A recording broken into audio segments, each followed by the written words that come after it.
Man, I am excited to be.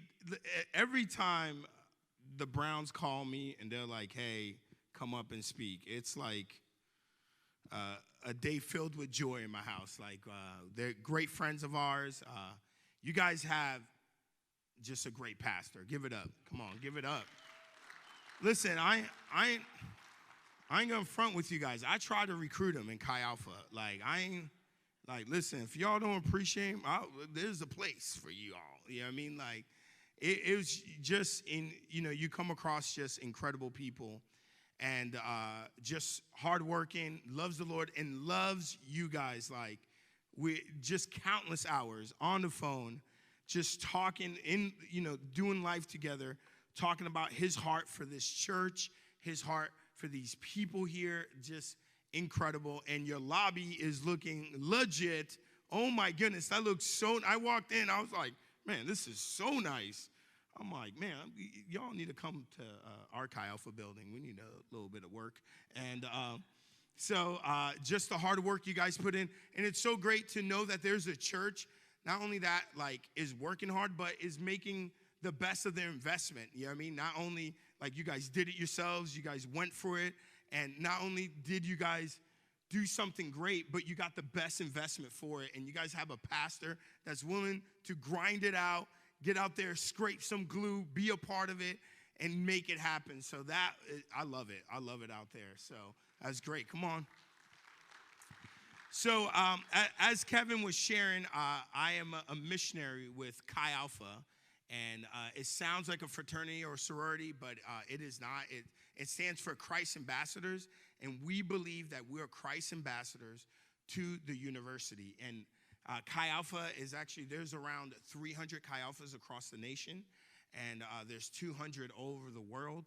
On top of that, we are the directors at Missouri State University. We've been there 14 years, so I think, Kevin, when me and you first met is when I was starting at Chi Alpha. It was early on. So we've been now at least friends for 13 years. And it's been a great friendship.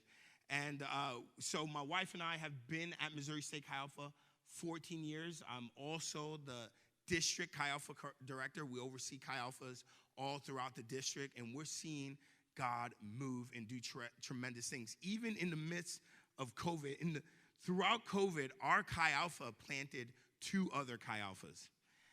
We saw a Chi Alpha plant in Omaha. Now there's a director. He's starting year 0, gathering together, connecting with the university, gathering his leadership team. We also sent a Chi Alpha plant to Indiana, and they're now in the process of here in next fall to start their year 0 on their campus to see God move there in IUPUI campus there in Indianapolis. So all throughout COVID, we have literally planted Chi Alphas, and your investment and your heart behind that. Even in the school, we had one of our RAs, our student leaders, walk up to her. She's like, hey, I got something to share with you. We're in a RA meeting, and they were doing a training, and we had somebody come up, and I saw up on the screen, I saw the Missouri State logo, and I saw the Chi Alpha logo up there. And she walks up and she says to all the RAs, as part of the training, here are 2 organizations that your students can get involved in. They talk about Bear Crew, which is a Missouri State University organization that makes sure they build in the beginning of the year an environment for students can connect with. And then they also had the Chi Alpha logo, and they said, listen, Chi Alpha is a great organization that your students can come to events and connect with. They're all over campus. So now we're seeing literally the university advocate for Missouri State Chi Alpha. Isn't that incredible? Man, we're just seeing God's favor move. And for you guys to know, this whole even theme, neighbors and nation, to think the concept of missions, it translates into people, right? It's actually people's lives being changed, right? We built a building because it houses people, right? Without those people, you guys ever seen a Discovery Channel? They're like, if humanity just didn't exist, what would happen to structures and buildings. And they say within the course of months, some buildings will be overtaken literally by nature and stuff, because the only thing that sustains any building is a human, right? So what you investing is not a program. It's what you investing is not just a building or a structure. You're investing into people's lives. People starting to be changed because they are understanding the hope of Jesus. And I want you guys to have an opportunity to hear from our Chi Alpha alum. She went through our ministry, and she is here today. And I want you guys to hear the change that's happened in her life. So give it up for Megan Borelli.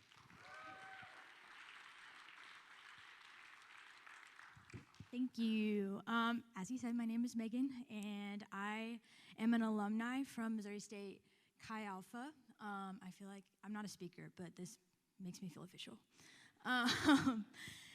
So hi, thank you for having me here, guys. I come to just support Andy and Candace, and I gotta start expecting to have a mic in my phone when I come in my hand when I come do these things. But I graduated in 2018, so it's been a minute now. It doesn't seem like it was that long ago, but it has been a minute. But I just really feel like that song that we sang today, He Is For You, I can't get that out of my head. Like, God just kept bringing it back up. So I feel like that's going to be a little bit of a theme for me today as I go through a little bit of my story. So I did not grow up in a Christian home. My family does not know God still today. I'm the only Christian in my family, except for kind of my cousin. She sometimes is off and on. But I did not grow up in a Christian home. I think the only times I went to church was once for Christmas, once for Easter, and it was a Catholic mass. So I had no idea. I didn't have the easiest childhood. I grew up with some abuse in my home. My parents got divorced when I was in 7th grade, which for any of the youth out there, 7th grade is hard enough. And then when your parents split, you're like, oh, thanks for adding that to my plate, you know? So then all of a sudden there's middle school, thinking about high school, you've got new siblings all of a sudden, 2 new parents, and everything's just bad. On top of that, you're struggling with depression. My stepbrothers were very abusive, verbally, emotionally. It kind of got a little physical there towards the end. And so I was just in this dark, dark place where I didn't find any hope in the world. I honestly don't think that I would still be here if it weren't for my biological baby brother, who I just felt like I really needed to set a good example for. So I was looking at my college years thinking, what's the point? I don't have anything to live for, you know? I'm never going to be able to make my mom proud the way I want to. You know, she's already too depressed. Her life's already too gone, and all I want is to make her happy. And all I want is to be a good example for my baby brother, right? And so I was like, all right, I will go to college, but I'm just going to go to the local one. I'm going to go to UMKC. I'm from here, in case you didn't know. So I was like, I'm just going to go to UMKC, call it a day. I'll set a good example, and then after that, who cares? Well, guess what? God was for me, even when I didn't know it. And he was working on my behalf, even when I didn't know it. He was setting things up from the time I was in preschool. My mom actually worked at a Christian preschool, which turned out to be a huge, great setup for me into my future. But he was for me, even when I didn't see him. Even when I didn't know him, he knew me, and he was for me. And so what did he do? He said, no UMKC. You're going to go to Missouri State University. And that was the only one I actually applied for. Never visited. Just was like, I guess I'm going to go here. A friend of mine was going there that I've known since kindergarten, and I was just like, why not? My mom actually suggested to follow her there. And I said, all right, fine. If that's what you want me to do, I'll do it. So I go to Missouri State in that same depressed mindset, thinking I've got nothing to live for anyway, so I'll just do what makes other people happy. I'm walking to the bookstore, my very first day on campus. My parents have just left, moved me all in, and me and that friend, are walking to the bookstore, and this golf cart pulls up. And, of course, my friend, Danielle is her name, she's all excited that this golf cart pulls up, and they're like, do you want to ride? And I was like, no, Danielle, we don't want to ride. We do not need a ride. We're literally going to the bookstore, which is 2 steps in that direction. We do not need a ride, okay? And so the first cart, we said, no thanks, that's okay. We're going right there. So another golf cart pulls up, and this time, the first one was a boy driving, the second one was a girl driving, and she pulls up, she goes, listen, that guy and I are in a competition. He has the same amount of people on his cart as I do right now, and I only need one more to beat him for the day, and I need you to get on my cart. I will drive you in a circle, and I will drop you right back off where you're at. And I said, you know what, deal, girl power, let's go. That's what convinced me to get on the golf cart. So we hop on this golf cart, drive by the guy, rub it in his face a little bit, and circle back to be dropped off right back at the bookstore, which is where we were going to begin with. In that quick circle, this girl named Erica gives us a card that's a Chi Alpha card, and we were like, great, thank you. And Danielle's like, we're so going. And I was like, no. You can go. I'm all right. That's okay. I'm just here to get by, set a good example for my brother, and then get home. Like, that's all I want to do. But little did I know, God was for me. He set me up not only with the only friend that I had wanting to go to Chi Alpha, he also set me up with my random roommate assignment that also wanted to go to Chi Alpha. And I was like, what's with you guys in this Chi Alpha thing? I don't understand. So they dragged me along to our welcome week. And if you've heard of Chi Alpha welcome week, it is like over the top. Like, if you want to go to Worlds of Fun, no, screw that. You want to go to welcome week at Chi Alpha, okay? We do like 80-foot slip and slides, drumstick cookouts, root beer keggers, which are better than normal keggers. We still do the handstands and everything, don't worry. So I went to every event, and I gotta tell you guys, like, it was the first time someone looked me in the eye. Not at my friend first, and then had like a pity friend on the side named Megan. It was the first time someone looked at me and said, hey, I wanna be your friend. And I wanna be her friend too, but I wanna know you, not you through her. And man, that changed my life. And God was so for me at those first welcome week events. And so all that was the first week.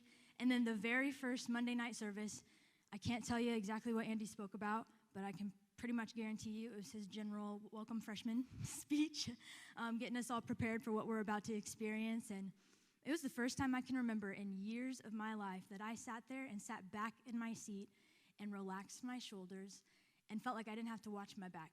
I wasn't afraid of a brother that might jump out at me and try to chase me down the hallway into my room and scare me to death. I wasn't afraid of being an emotionally broken human being. I wasn't afraid to be judged. I sat back, and I noticed that, and I was like, whoa, why am I so comfortable here? Come to find out, God was for me. And Andy spoke, and in the end, he has an altar call, which is, I love that about Chi Alpha. Not every campus ministry gets to have an altar call. And so we have an altar call in the end, and I'm in the front row. I have no idea how I ended up in the front row. All these friends that like Chi Alpha, and they're like, come on. And I said, all right, cool. So I'll sit in the front row. And he called us to stand for the altar call. And he said, you know what, guys, on the count of 3 with our eyes closed, if you need prayer, I want to call you up to come get prayer. And in my head, I'm going, heck no. Number one, all y'all think you're at a concert, and this is not what church looks like, because I've only been to Catholic Mass, and what are you doing? All right, I love it, but what are you doing? And number 2, I'm like, well, no, I feel awkward. I don't want to be the one that needs prayer, right? Prayer's for the broken people, and I finally found people that don't think I'm broken, and I don't want to do it. And so I said no in my head. Andy counts to 3. I open my eyes, and guess what? God was for me, because I'm standing in the middle of the room, at least 4 steps in front of my chair, and I was like, I don't even know how I got here. I don't remember taking steps. How did I get 4 steps in front of my seat in the front row? I turned around, I looked at my friends, and they're all like, yes! And I was like, I'm more scared of being embarrassed than I am of going to get prayer, so I'm just going to go do it. So I didn't know how an altar call worked. Walked up right behind somebody, and I'm like, here I am. This person's like right here getting prayer. And I kind of looked over their shoulder like, how long does this take? I don't really know. And everybody's looking at me like, girl, give them some space. She's trying to get prayer.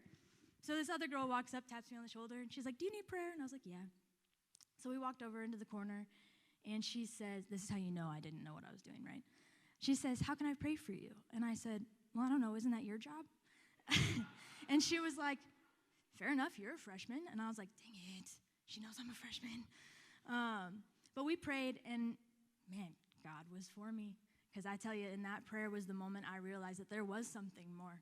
There was a way to have faith for somebody else that didn't have it. Because that girl showed me in that moment that there was something bigger for my life that I didn't even understand yet. And I wanted it.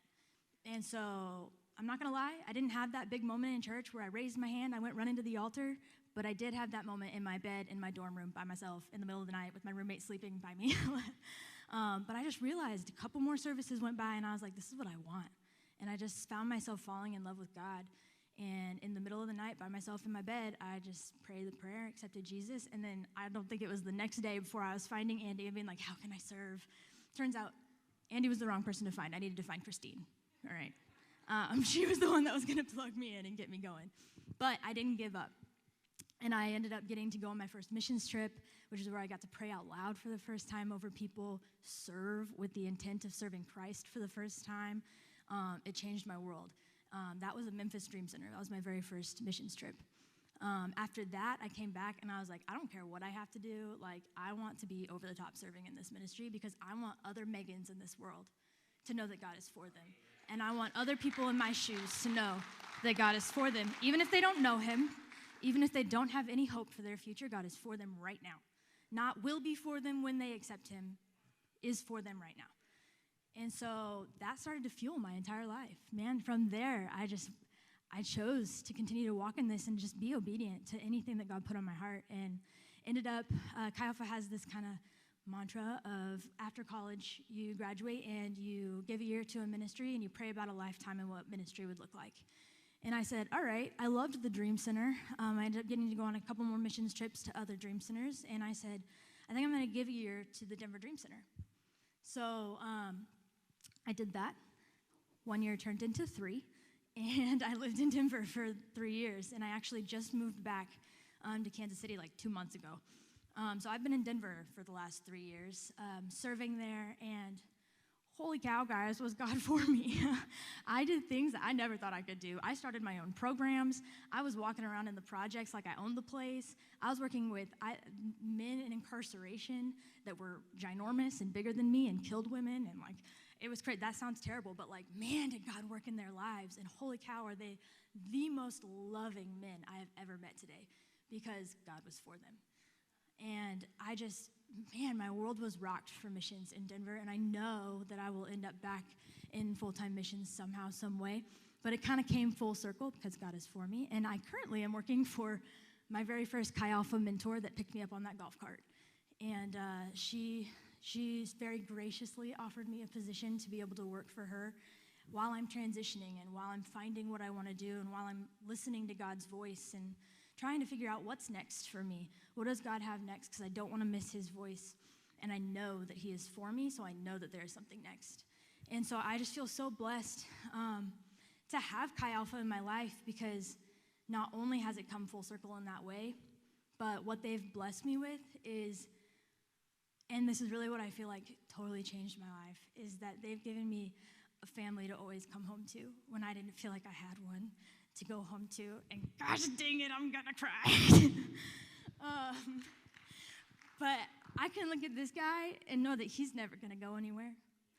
He showed me that God is for me, and I understand that because of his love and her love, and they have not once given up on me, never.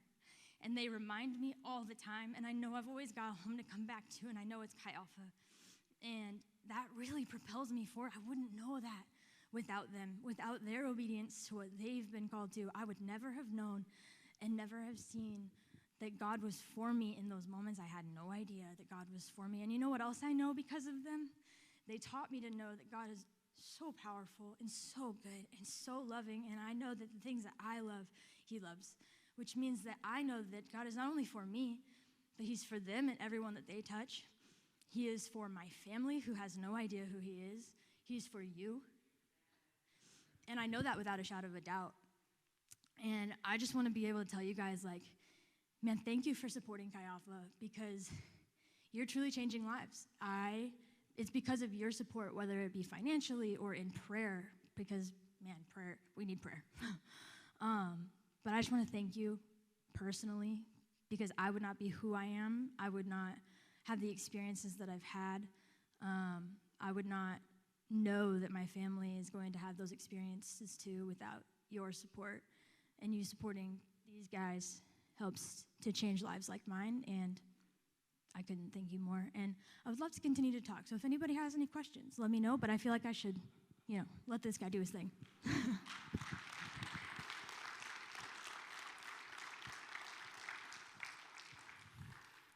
It's people. God came to this earth for people.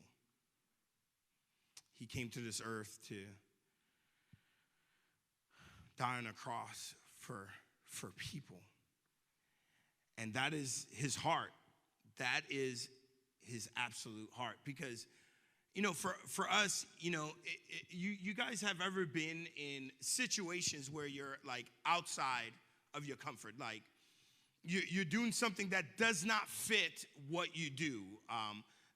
For instance, some of you guys in this room are extroverts, right? And some of you guys are introverts, right? That means, what's indicator that you are an introvert. That means they say you recharge your batteries when you're by yourself, right? So there's some of you guys that go through the day and you're like, you're around people and you're like, I just want to go home and I just need a moment not to be around people. And in that moment, they say you recharge your batteries. It's like, power up. Like you're ready. You had that moment and you're ready to take on the day, right? Or it's a good conclusion to the day. If you are an extrovert, okay, when you're by yourself more than an hour, it's too much. It's too much. You're like, I need to get out there. I need to be around people, all right? And when you are around people, that recharges your batteries.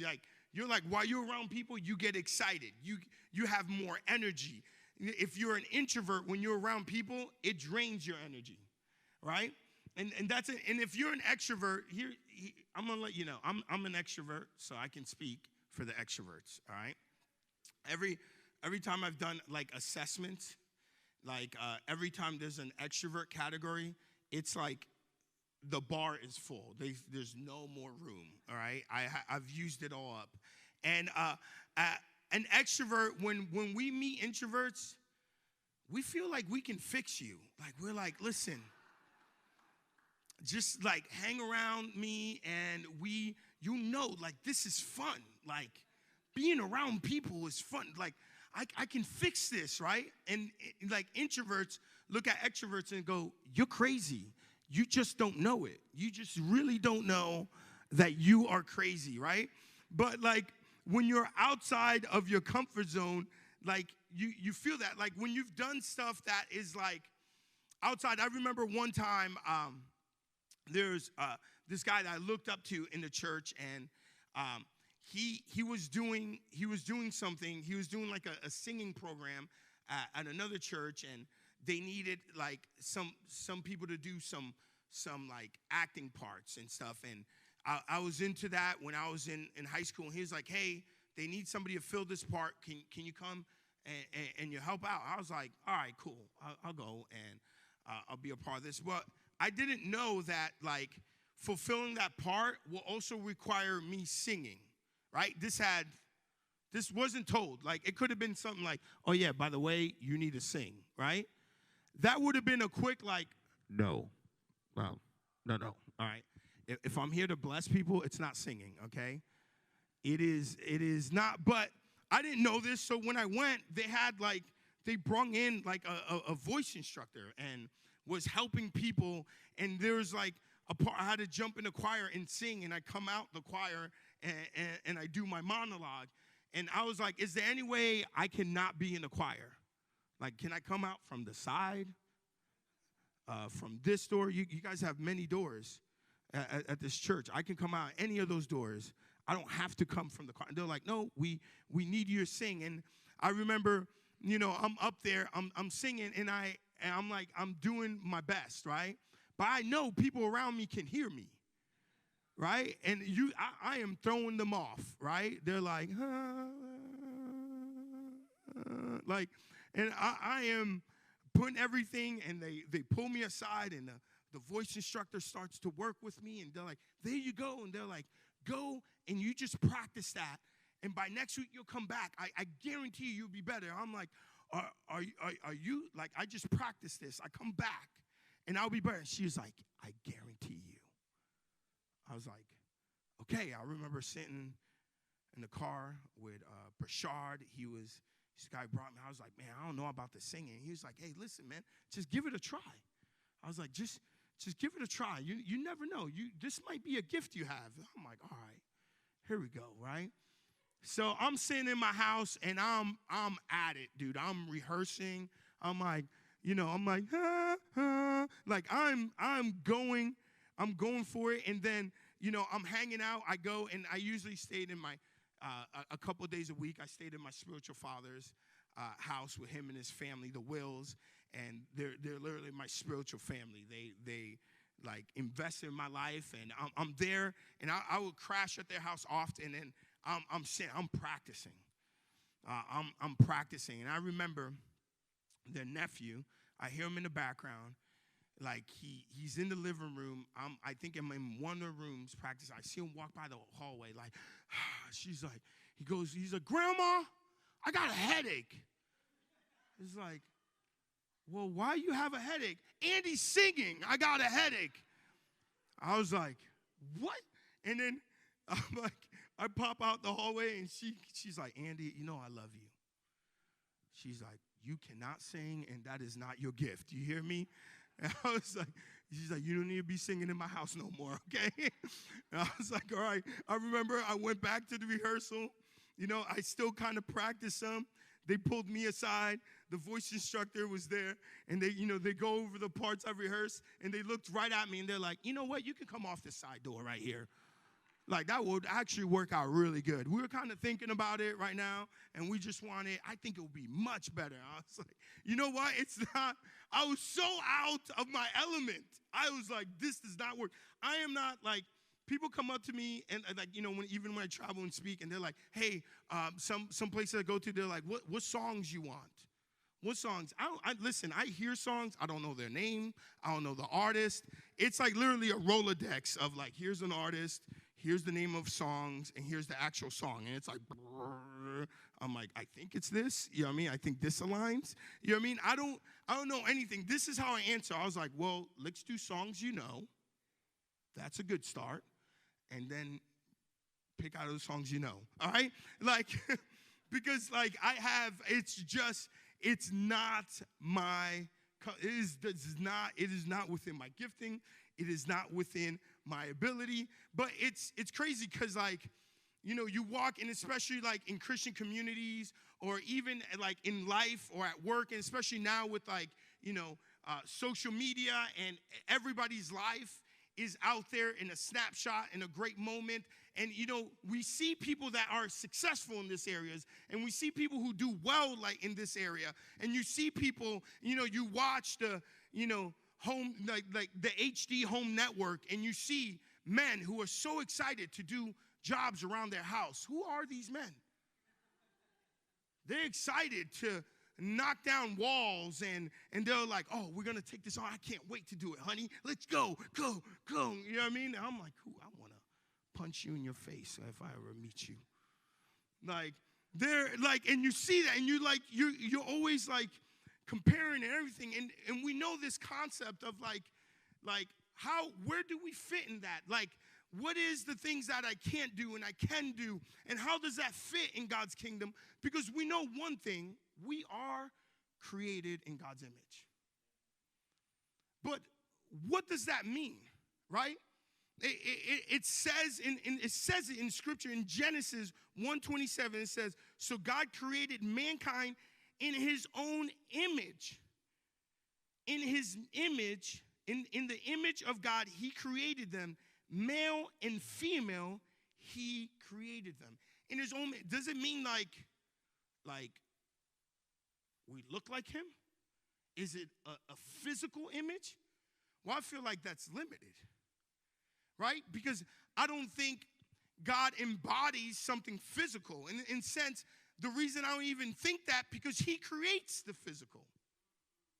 He's beyond that. It's like saying that time applies to God. No, he's the creator of time.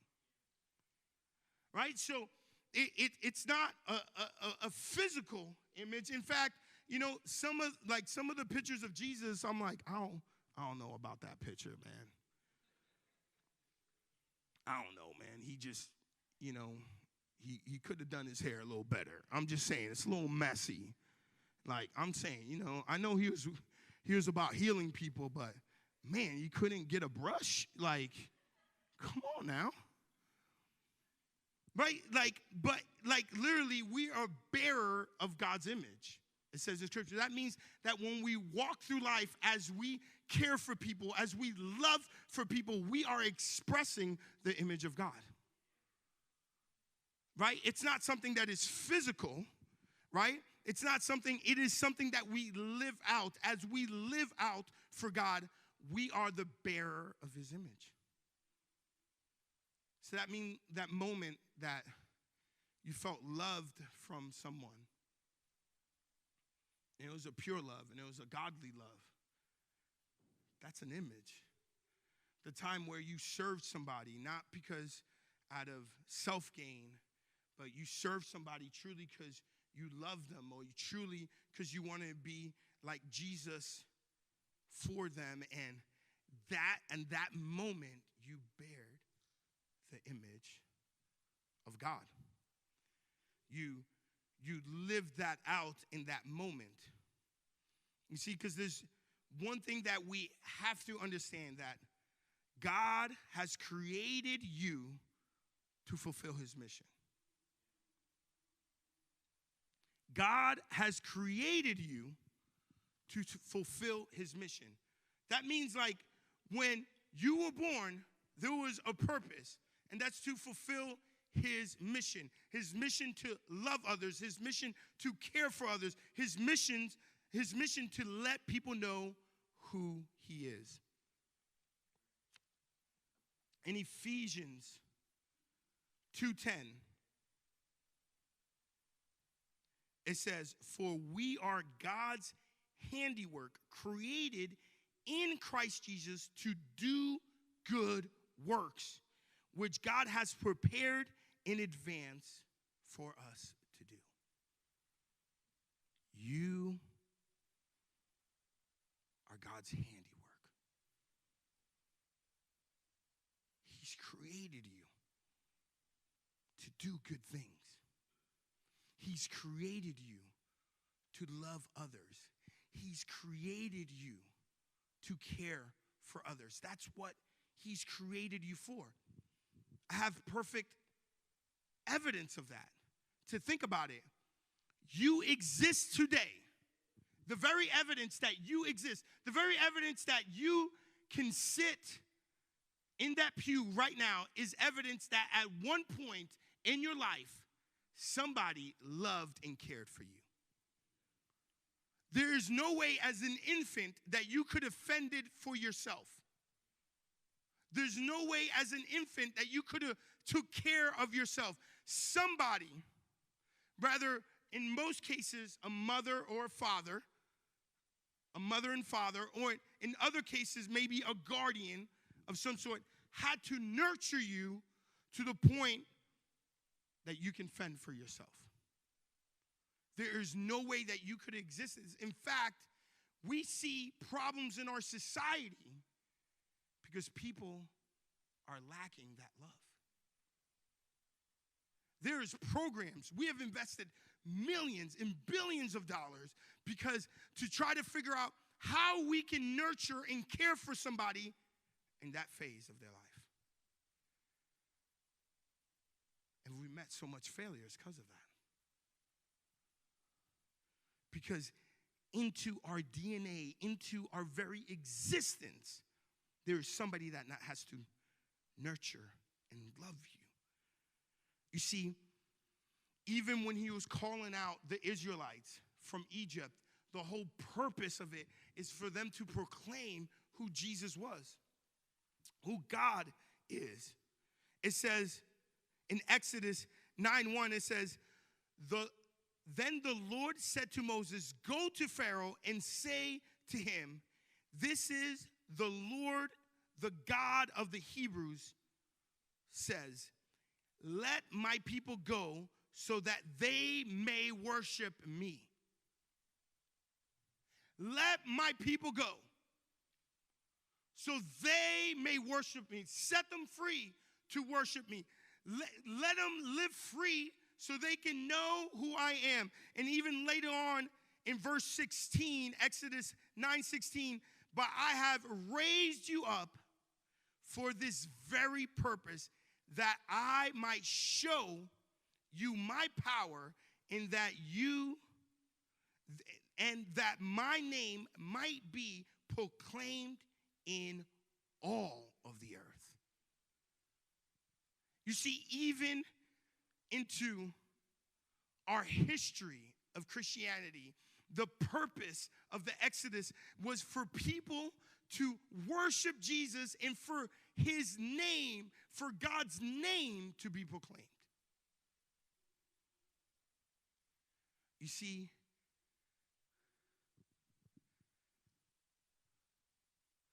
God has created us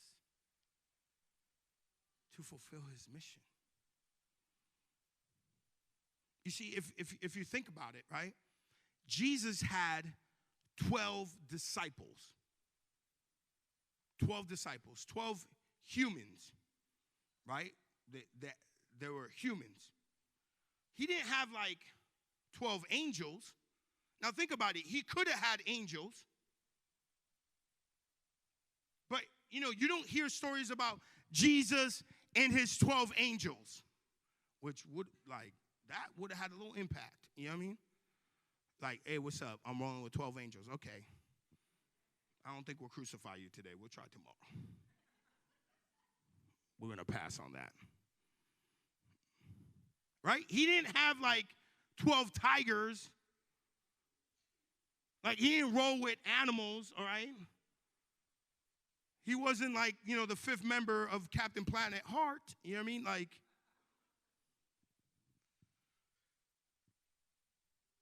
Like it wasn't, it doesn't say it. You can't find it. It was 12 humans. Why? Because it's us.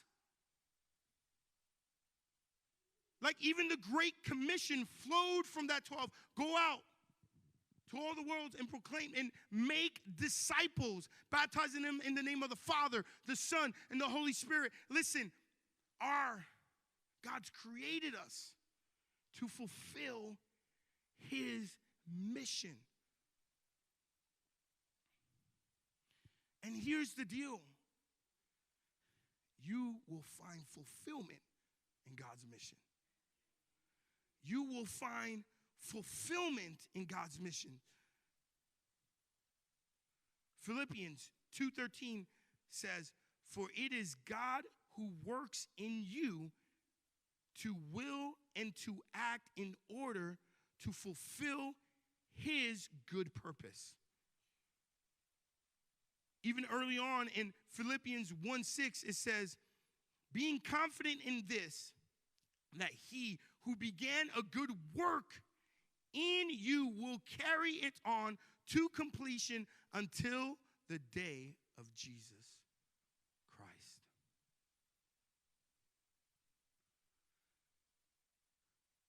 You will find fulfillment in God's mission.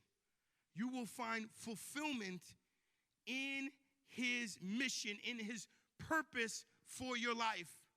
You see, like one of the things that we do is a campus ministry, right? We work with university students. And I want to tell you something I see students walking in to the university and with all their hopes, believing that there's some fulfillment eternally in their life through that degree.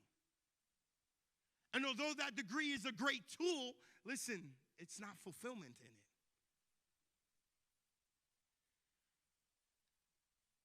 Coming in with literally the joy of this false joy of the American dream. They're going to come in, they're going to get the degree, they're going to have a great career, they're going to have a great house, they're going to have a great family, they're going to be successful in life, they're going to go on great vacations, travel the world, and for some reason, they believe that their fulfillment will be in that.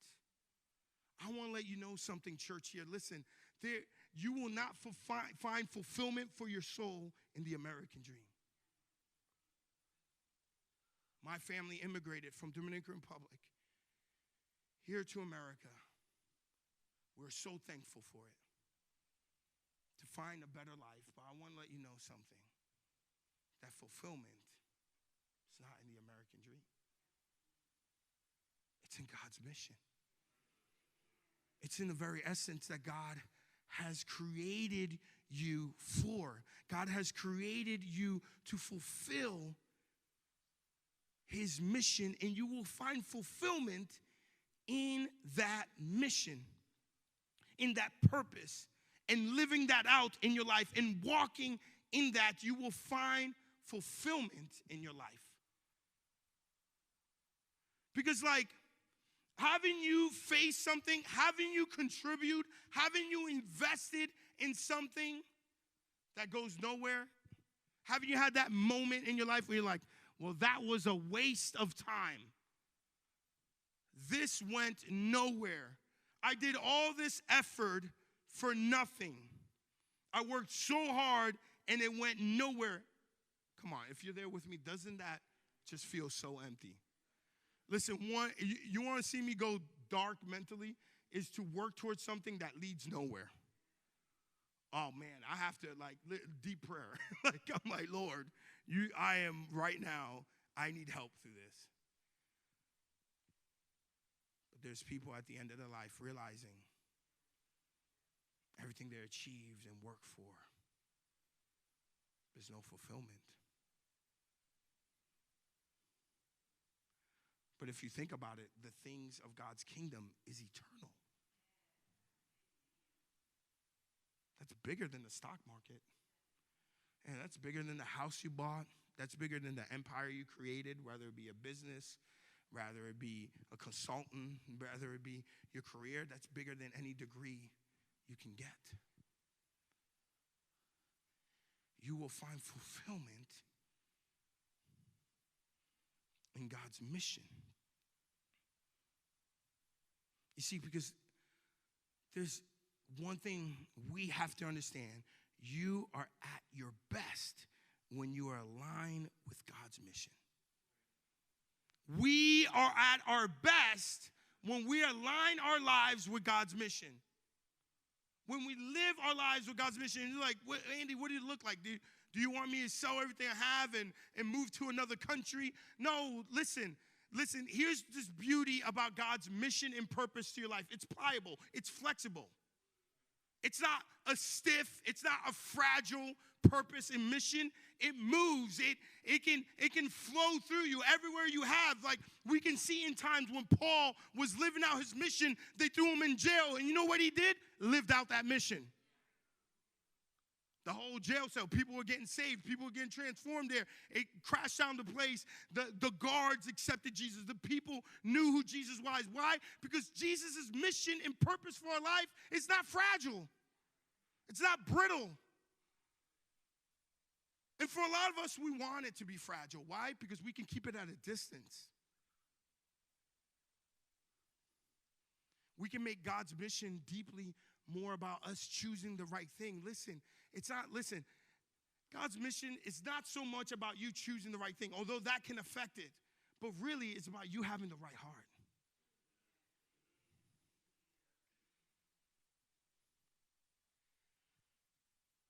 It's about us having the right heart towards who Jesus and what he has created us to be. Because we are fulfilled in his mission. And that's what he has created you. That's how God's image looks in our life. If you can come up and hit the keys as I just share this last few stories. If you think like for me in my life, the one thing that has transformed my life not only is the salvation of who Jesus is, but it is the purpose and the fulfillment that came with it. And for some of us, like, we want the salvation, but we don't want to submit to his mission and purpose. And you're just not going to get fulfillment. It just doesn't work. He's like, not only does he offer you for salvation, but he's like, listen, there is joy. You are created for this. I've designed you for this. I've made you for this. And when I encountered, I I found comfort in the streets. I found comfort in violence. I found comfort in thinking less of myself. I found comfort in leaning towards anger and bitterness. That became my home. But when I encountered Jesus and that life transformation happened, I found my home and my mission and my purpose in who Jesus is. It transformed me. I live a life now because of Jesus with an eternal purpose. And there's so much fulfillment in that. Because we are at our best when we align with God's mission, with God's purpose. We find the most joy. We find the most fulfillment. And for some of you guys, you've had those moments where you don't feel fulfilled. Well, maybe you're not aligned with His mission and purpose. Maybe your job is for yourself. Maybe you're not making your job your mission field. Like, I'm a father of 3 girls. I tell this joke all the time. I got 3 girls in my house. My wife, God's called me to campus ministry, and God's also called me to be a dean of women. I run a women's dorm. It's my house. Yeah. And we're having 3 girls. There's like so many things that I have to do that, I don't normally do in front of other people. Like there was a phase in my kid's life where I had a lot of tea parties. I was into tea parties for a while. I'm going to let you know. I was into tea parties. I often had them, and these tea parties, the seats were not designed for a big man like me, okay? I had to sit there like, okay. Having a tea party. And I want to let you know about something about these tea parties. There was no tea involved. It was water that I hoped was clean. Dear Jesus, let this water be clean right now.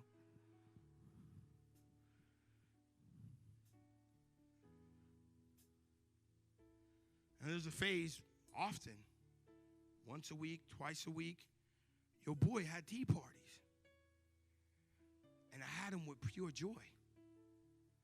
In fact, there was times, I'm going to confess to you guys, there was times I walked in the house, and I'll look at my daughter, and I'm like, you want to have a tea party?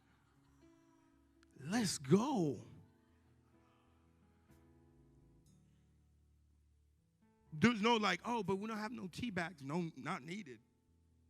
Tea bags not needed. Tea not needed for this party.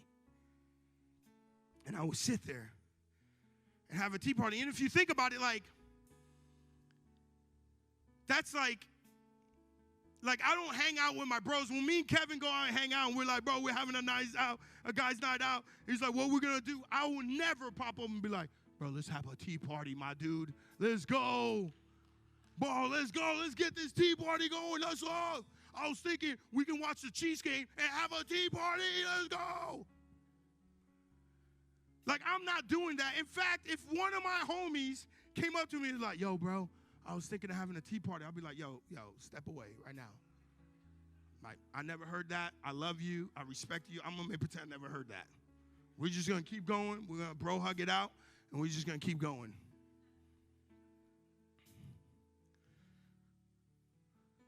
But in that moment, with full joy.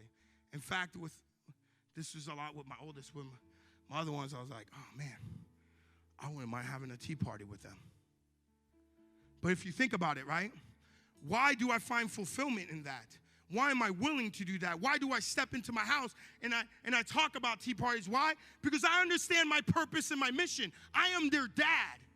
I am their father. And when I know that, I can operate as a father even better. You see, so I find joy in those tea parties. I find joy in that moment. Why? Because I am her dad. You see, some of you guys are walking this earth not knowing that you find fulfillment and that God has made you for His mission and purpose. And you're walking through, and when it's time to give, you're bitter about it. Why? Because you're not walking in His mission. When it's time to serve, you don't want to serve. Why? Because you're not walking in his mission and his purpose. You don't realize that God has created you for that God has designed you for that. When it's time to serve and care for somebody, you're working through it. Why? Because you found your mission and your purpose in things of this world. You found your mission and your purpose in your career and fulfillment in the stock market, in the next new thing, but you have not found it in God's mission. But when you operate in God's mission, when you operate in his purpose, and when you know that he's created you for that image, when it's time to serve, when it's time to care for the kids, when it's time to do the feeding program, you are willing to step out. Why? Because you understand your purpose and your mission, and you know that God's created you for it. In fact, you find fulfillment in it. It's the only reason I will have a tea party, because I know I'm her dad. The question I have for you, do you know that God's created you for his mission? And have you lived that out in your life? Listen, this is not about the job you work or where you at. God will sort that out. If he's calling you somewhere, he'll sort that out. But first, you have to understand that you've been created for his mission. And you find fulfillment in joy. And you're at your best when you're aligned with God's mission. Have you done that? Do people know about God's love at your job? Like, they don't need to know that. You don't need to preach to them. Trust, I preach. I don't need people preaching. Like, I'm like, yo, stand down right now. Just be a friend. Are you a good friend to your coworkers? Are you a good friend to your neighbor?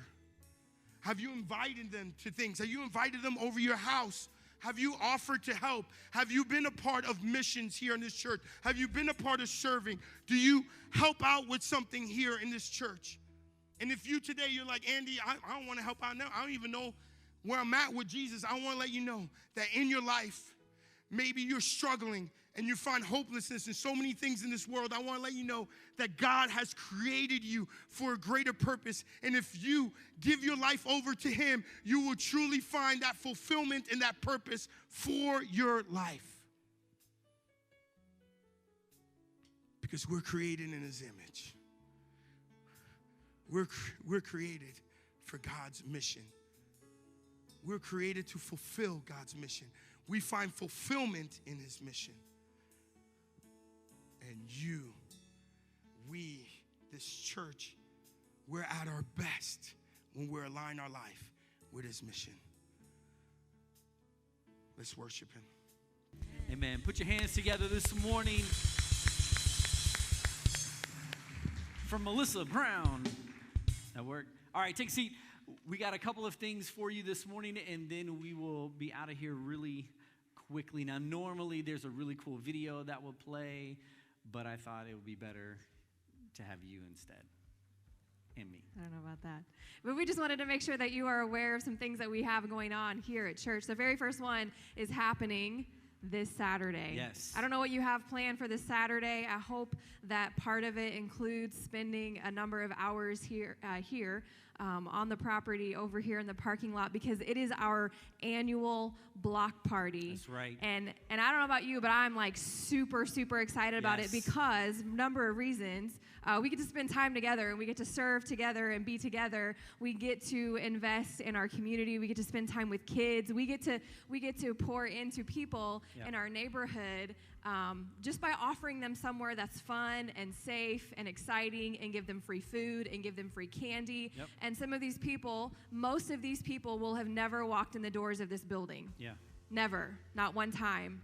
But when we have something like this that we host in the parking lot, there are people who will come and they'll spend time for a few hours in the parking lot that have yet to walk in this building. And we have no idea how very well it could be a gateway into coming into this church. Yeah. Maybe the next day, or maybe not the next day, maybe weeks or months from now. But I'm excited, and I hope that you're excited. And if you have not signed up, please, please, please don't miss your chance to sign up. There's a table out in the lobby at the Connect table. There's a sign-up sheet.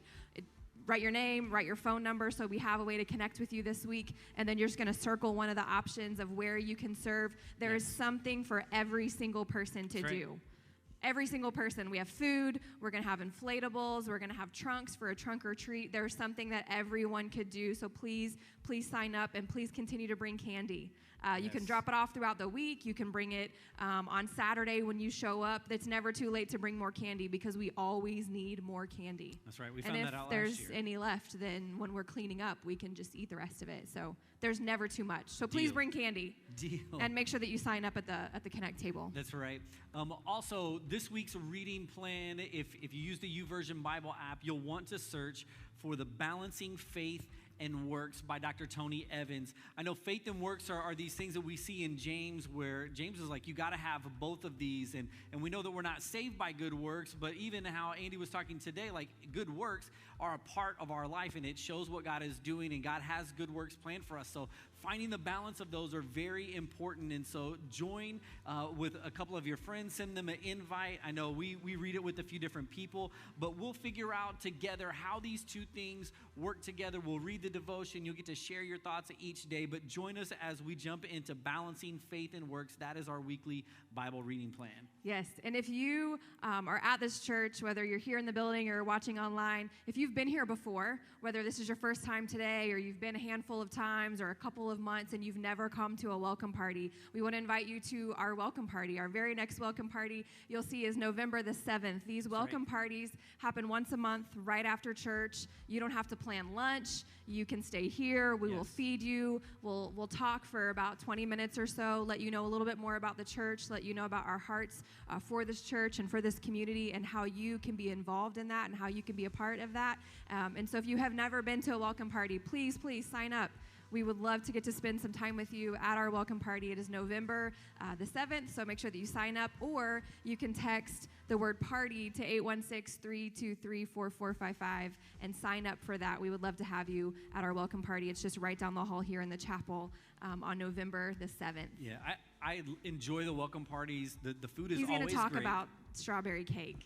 All right, there is Is that what you were going to say? Yes, it was. He was going to talk about the strawberry cake. You should come to the welcome party for the just dessert for the strawberry alone. cake. Like, if there's strawberry cake especially, like I believe that if you're ever looking for evidence of God, I believe that he has instilled this amazing ability inside of Cairo to make this strawberry cake that you receive Jesus right then in that moment. So come and is that too much? I told you. I told you it was going to be about strawberry cake, and it was. Oh, man.